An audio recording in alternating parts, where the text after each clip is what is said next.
Oh, it's definitely been one of those days. Got up this morning, my alarm woke me up. I've just been to France last weekend. I bought my personal digital assistant. Yeah, say hello quick, Summer. Hello. Put my personal digital assistant onto European time, and I had to get up early this morning, so I set some alarms for 6:10. Anyway, that's all right, Quicksilver, you can go back to sleep now. If only everything's as reliable as a Fender Super Champ valve amp. Or better still, a Telecaster. I've forgotten it, so it went off. Oh no, I've got to get up, I've got to go to London for another meeting. But in fact it was an hour earlier because I was on European time. This annoyed Julia quite a lot. Anyway, I jumped out of bed and I had a bit of time, so I thought, I know what I'll do. I'll do my emails before I go to get the 7:08 train. Anyway, so what happened then was I couldn't do my emails. It wouldn't recognise my password, so I thought, I know what I'll do. I'll phone and sort it out. So I got through to BT, and you know the usual thing. If you want this, anyway, about 5 minutes later, I'm talking to somebody called Shibab Mohammed or whatever in a long way away, and after a load of routine questions to establish I am who I say I am, which is okay, fair enough, but presumably you knew I was phoning from my line.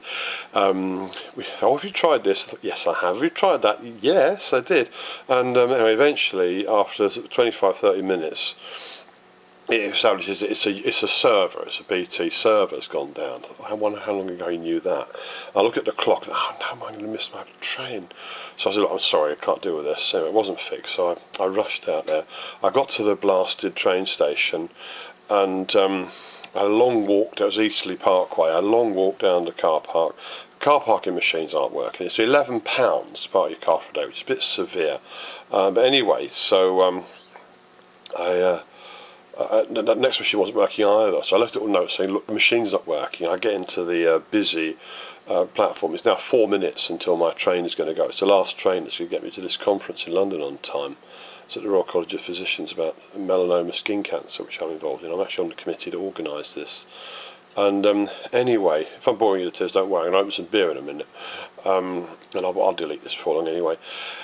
So he gives me a phone number to ring. I try ringing it, doesn't get through. I try ringing it, doesn't get through. I try ringing it, get through. Voice recognition. I go through all his process. It repeats my car number back to me wrong. I try to correct it. The train goes into channel, lose them, and all the time I'm thinking they're going to clamp my car. They're going to clamp my car. Anyway, I eventually get there, sort it out. I finally sort it out. The meeting went quite well, and I had to come home early though because I had a double booking, because I had to go out and give an apple talk this evening at the Botley Gardeners Club, which I agreed to do ages ago, before there was a clash. What's so frustrating is that I'm in London again tomorrow, and I could have stayed with my parents in London overnight, but instead I had to dash back and go out and do this meeting.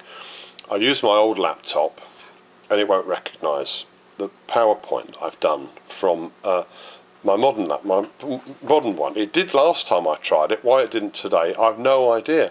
So Julia dashes home to get my other mini laptop, which has got about the screen's going wrong, and that's another £100 I've got to spend on this kind of junk. Hey, you can see where this is going, can't you? I deserve a beer, and I've just been to Bayeux in France. I'm going to put a video up about that, and I've obtained some Pelly, and I can't wait any longer. Anyway, the talk went all right. I've made a load of nice. I've made a load of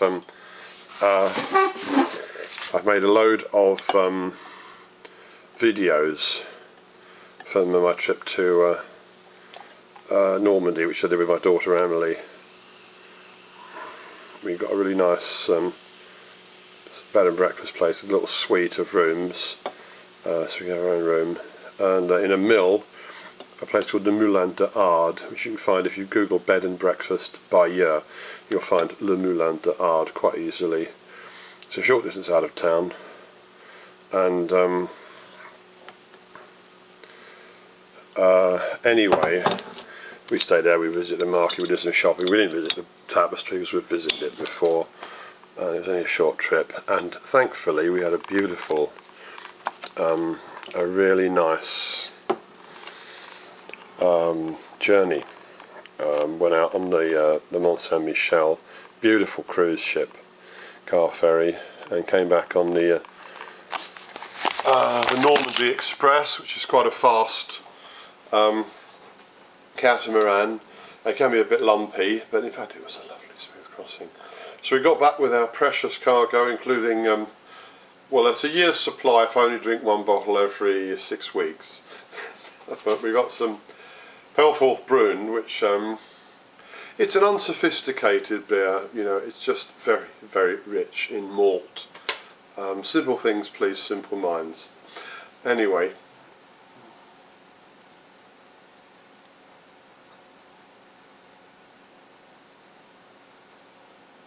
it's creamy, it's malty,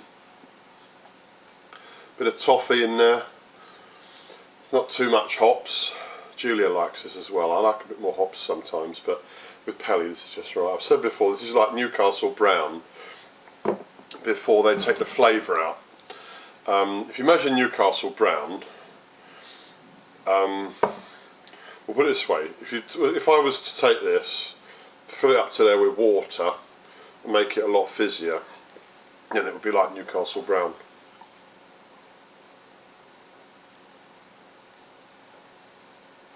(6.5% alcohol, so you don't want to drink too much of it. It's a nice soothing sedative beer. And bière de dégustation, for sipping, not for tipping. Anyway, we then set up, and Julia got my other computer and hit the run out. We didn't live that far away, came up with a car. And then there was a small accident because they didn't have an extension lead, and the lead between a data projector, which is new, which I bought, well, I paid for it with my own money, but it's a property of a small teaching association I work with. First time I'd used it, it suddenly stopped working. Oh no.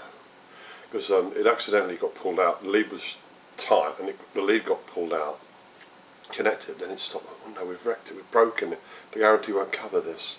I was so angry, I almost felt like smashing it. You know, but what a stupid thing to do, you know.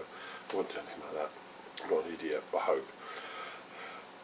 Anyway, I spoke to the members of the Botley Garden Club. So has anyone here got a, you know, a data projector? I mean, I can stand up and talk without images, talk about apples without images. You know, we've got some apples you can taste, but somebody went and got one, and so we got the show going, and it wasn't that good. Because there was a text box in the middle of the picture I couldn't get rid of. But it went all right, we got through the presentation, and so, after having 3 separate and major information technology backfires, 4 if you include the ticket machines. Hey, what do you think? You know, a ticket machine doesn't work, you have to run to the train. Should you then be living in fear of having your car clamped if you don't get through to these people, deal with their crap quality voice recognition stuff because I haven't got a human being to speak to, and then if you can't get through to live in fear of well, in the hour between when I parked my car there and paid my £11, well, hour and a half really, because I couldn't make my mobile phone work. Hey, this is getting boring, isn't it? Anyway, let's get some more beer down the throat. It's the end of a challenging day.